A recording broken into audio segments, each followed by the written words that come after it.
নমস্কার বন্ধুরা, শুভ সকাল। আমার চ্যানেলে সবাইকে স্বাগত। আশা করছি সবাই ভালো আছো, আমিও ভালো আছি। আজ হচ্ছে পয়লা বৈশাখ, একটু নতুন ভিডিও নিয়ে চলে এসেছি, তোমাদের সাথে শেয়ার করব। আজকে আমি সকাল সকাল ঘুম থেকে উঠে গেছি, উঠে সব কাজ শেষ করে পুজো করতে বসে গেছি। আমশরতে সিঁদুর দিয়ে দিচ্ছি এক এক করে, দেখো। তারপরে ঘটের জন্য আমি আজকে গ্লাস নিয়ে নিয়েছি, গ্লাসের মধ্যে স্বস্তিক চিহ্ন এঁকে নিচ্ছি।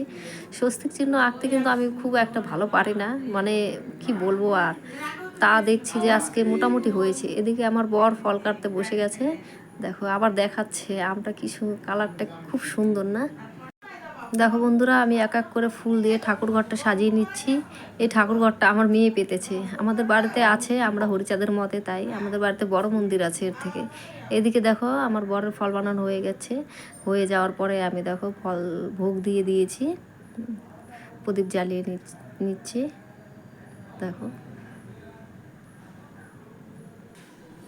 তারপরে দেখো বন্ধুরা, এই ঠাকুর ঘরে আমার মেয়ে দেখো ঠাকুরগুলো সব মেলা থেকে কিনে নিয়ে আসছে।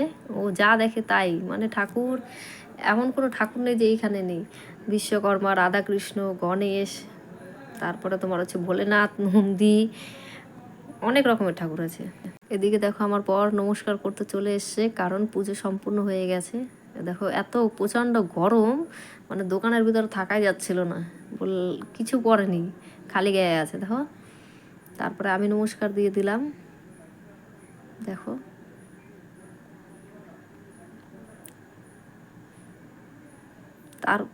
তারপরে দেখো বন্ধুরা, দোকানের সামনে আম পাতা ঝুলিয়ে নিচ্ছে। এই দোকানটা আমিই চালাই, কারণ আমি বাড়িতে থাকি, আমার বর সবসময় ডিউটিতে থাকে, ও সবসময় থাকতে পারে না, তাই দোকানটা বাড়িতে বসে আমিই করি, দেখো।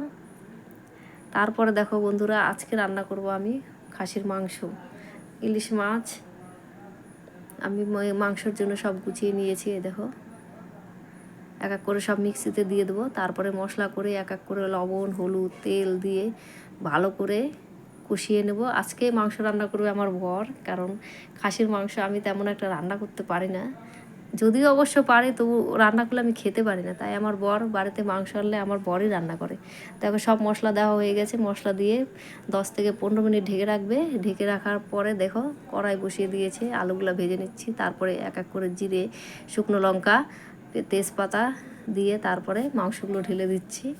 তারপরে কষিয়ে নিচ্ছি। কষিয়ে নেওয়ার পরে দেখো আজকে আমার বর রান্না করছে, ও তার ভিতরে পেঁপে দিয়ে দিচ্ছে, পেঁপে দিয়ে কষিয়ে নিচ্ছি।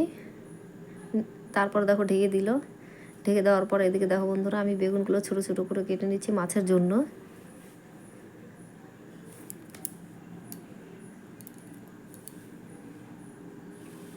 তারপরে দেখো চলে এসছে আমার জায়ের কাছে, বলতেছে আমি দেখে আসি কি রান্না হচ্ছে। এদিকে আমি বেগুনগুলো কেটে ধুয়ে নিয়েছি। তারপর দেখো এই যে ইলিশ মাছ, এদিকে মাংসের জন্য গরম জল বসিয়ে নিয়েছি। এদিকে মাংস কষানো প্রায় কমপ্লিট হয়ে গেছে, দেখো কষাচ্ছে, প্রায় মোটামুটি হয়ে গেছে কষানো। কি সুন্দর কালারটা এসছে না? দেখো কষানো কমপ্লিট হয়ে যাওয়ার পরে গরম জল যে বসিয়েছিলাম সেই গরম জলটা ঢেলে দিল। দেখো ঢেলে দেওয়ার পরে সে গরম জল দিয়েছিলাম, যার জন্য তরকারিটা তাড়াতাড়ি ফুটে উঠছে। এদিকে দেখো রান্না করতে করতে ঘেমে একাকার। জল ফুটে যাওয়ার পরে ঢেকে দিয়েছে। ঢেকে দেওয়ার কারণ হচ্ছে মাংসটা যাতে তাড়াতাড়ি সিদ্ধ হয়। দেখো আমার মাংস রান্না কমপ্লিট হয়ে গেছে, ঢেলে নিয়েছে গামলায়। তারপরে দেখো বন্ধুরা, বাবা আর মেয়ে খেতে বসে গেছে, কারণ এখন বেলা বাজে 2টো, ওরা সকাল থেকে খায়নি, ওদেরও খিদে পেয়েছিল। দেখো আমার মেয়ের দাঁত নেই। আমি আমার মেয়েকে জিজ্ঞেস করছি কেমন হয়েছে। এক এক করে সব মশলা নিয়ে নিয়েছি। এই দেখো আজকের মশলা আমি শিলনোড়ায় করব, কারণ মাছের মশলা তো মিক্সিতে ভালো লাগবে না। এই দেখো শুকনো লঙ্কা, পোস্ত, সর্ষে, জিরে, আমি এখন মশলাটা করে নেব। এদিকে দেখো মাছগুলো উঠিয়ে নিয়েছি, তারপরে বেগুনগুলো দিয়ে দিলাম, সব মশলা দিয়ে দিলাম। তারপরে এক এক করে হলুদ, লবণ, তেল দিয়ে ভালো করে হাতে কষিয়ে নেব। দেখো কষিয়ে নেওয়ার পরে 5 থেকে 10 মিনিট ঢেকে রাখবো। ঢেকে রাখার পরে এদিকে দেখো আমি কড়াই বসিয়ে দিয়েছি, কড়াই গরম হয়ে গেছে।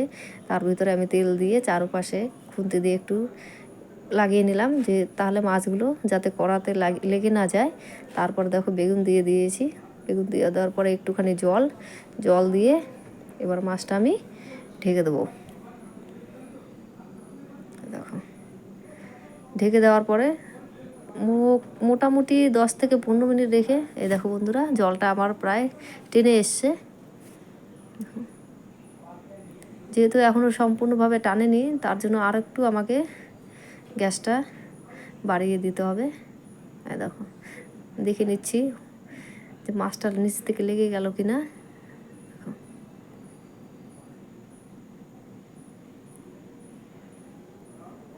এখনও যেহেতু জল আছে, মাছটা হয়নি এখনও, আর একটু হবে। তারপর দেখো বন্ধুরা মাছটা আমার প্রায় হয়ে এসছে। দেখো কি সুন্দর। তারপরে দেখো বন্ধুরা আমি ভাত নিয়ে বসে গেছি, কারণ আমি সকাল থেকে খাইনি, প্রচণ্ড খিদে পেয়েছিল। এদিকে দেখো আমি শুধু আজকে মাংস দিয়েই খাবো, কারণ মাছটা এখন খাবো না। আর আমার বর রান্না করছে তো মাংস, আমার বর রান্না করলে এমনিই আমার ভালো লাগে মাংস খেতে। তারপর দেখো পাশে মেয়ে বসে গেছে, ও এখন বলতেছে যে মা রান্না ভালো হয়েছে, কারণ ওর বাবা রান্না করলে ওরও ভালো লাগে। এ দেখো বলছে হেভি হেভি হয়েছে। তারপরে দেখো আমরা দুজনেই খেয়ে নিচ্ছি। আজকের মতো এখানেই ব্লগটা সম্পূর্ণ করব। আমার ব্লগটা যদি কারো ভালো লাগে তাহলে লাইক কমেন্ট শেয়ার করে দিও। টাটা।